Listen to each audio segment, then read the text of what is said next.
Hello, everybody. Welcome. Talking Tennis with John Foster, Global Sports Network. And today's our first episode of Talking Tennis with John Foster. We have a couple subjects to talk about. Serena Williams, number one. Congratulations getting to the finals. I know she didn't win it, but she did her deal. You know, she wasn't even supposed to play Wimbledon, and she got into Wimbledon as the 24th seed and still made it to the finals. Kerber, just too much firepower, took her out. Well, there's something about Serena that's been swirling in the news world. Got wind of that, or she got wind of, I should say. She found out that she was being drug tested a lot more than the other girls, and she wasn't aware of this. She just thought that everybody got tested like this. So, I've always been I worked with a guy that taught these girls, and I've been a Serena fan a little bit, but after watching her talk about this and her attitude, and she's had bad attitude in the past, kicking threatening the girl on the court, and then almost being thrown out, or I think she was thrown out there.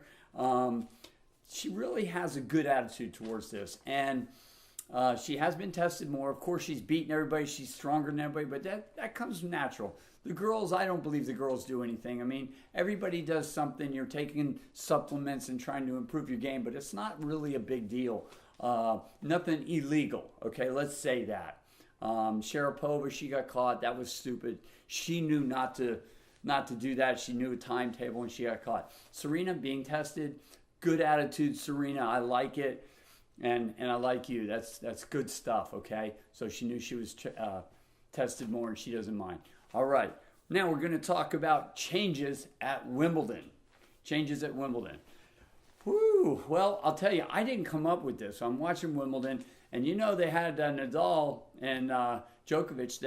They went into that long match, but before that, you had the big guys going at it over there. Anderson.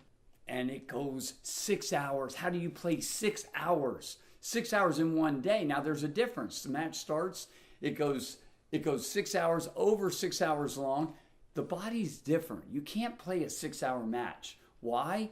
You get blisters on your hands, on your feet. Now we're talking 6 hours of tennis at a very high level where you're running and gunning and there's no break, okay? So it's got to stop. And I didn't come up with it. McEnroe was the one. He's like, look, this isn't fair because you're done.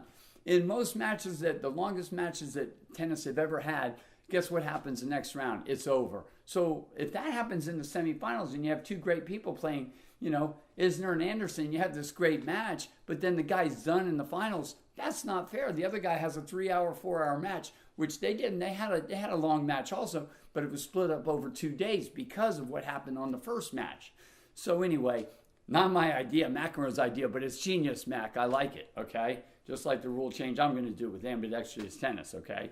Where it's one serve. All right. No, moving on. U.S. Open. Here we go. U.S. Open coming up. Well, I wanted Federer and Nadal in the U.S. and Wimbledon, but I think we got a shot. We got a shot at the U.S. Open. Federer's still number one in the world.